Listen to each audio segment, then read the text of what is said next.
ఈ రోజే డౌన్లోడ్ చేయండి. మీ ఫేవరెట్ షోస్ చూడండి. మనవడా మనవడా. తాతయ్య. ఏంటి తాతయ్య? వచ్చావా? రోహిత్ ఎక్కడున్నాడు? ఇక్కడే ఉన్నాను తాతయ్య, వస్తున్నా. ఏంటి తాతయ్య?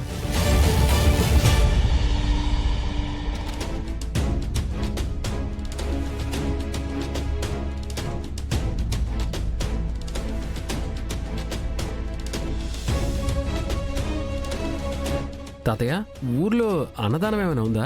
అందరూ ధాన్యం బస్తాలు తీసుకెళ్తున్నారేంటి? అది అన్నదానం కాదు బాబు, ఊరి దానం. అంటే ఏంటి తాతయ్య? ఏదో 2 రోజులు పండక్కొచ్చారు, వాటి గురించి మీకెందుకు లేరా? అదిగో లోపల ధాన్యం బస్తాలున్నాయి. ఒక 2 బస్తాలు తీసుకెళ్లి రచ్చబండి దగ్గర పెట్టేసిరండి. అలాగే తాతయ్య.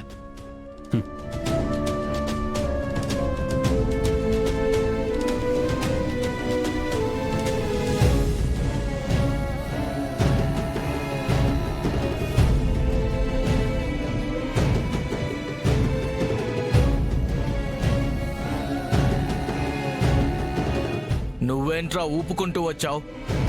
ధాన్యం బస్తాలు ఎక్కడా? అది చెప్పడానికే వచ్చానయ్యా. ఈ సంవత్సరం నా పొలంలో పంట పండలేదు, పంట అంతా మిడతలు కొట్టేశాయి. అందుకే ఈ సంవత్సరం ధాన్యం ఇచ్చుకోలేను బాబు. ధాన్యం ఇవ్వకపోతే మేం వదిలిపెట్టాం బాబు. వెళ్ళు, పట్నం వెళ్ళి కొనుక్కొని తీసుకొచ్చివ్వు.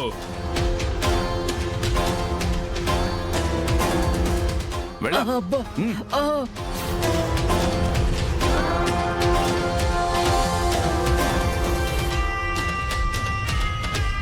రై, నువ్వు చూస్తే దున్నపోతలా ఉన్నావు.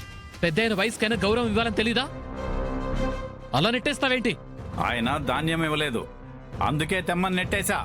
అయితే ఏంటి? ధాన్యం ఉంటే ఇస్తారు, లేకపోతే లేదు. దానికి నెట్టేస్తావా?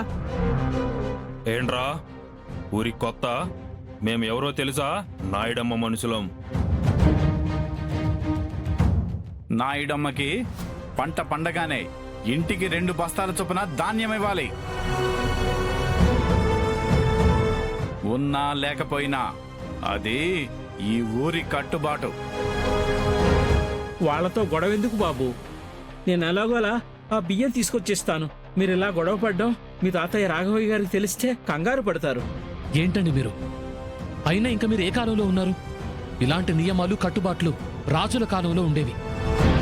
ఇది డెమోక్రటిక్ దేశం అండి. ఎవడో అనామకుడు వచ్చి బెదిరిస్తే ధాన్యం ఇవ్వడం ఏంటి? ఏయ్, మా అన్న అనామకుడు కాదు.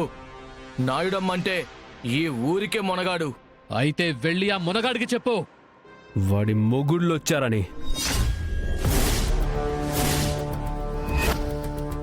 రేయ్, మా అన్ననే అంత మాట అంటావా? రేయ్, వీడంతా చూడండి రా.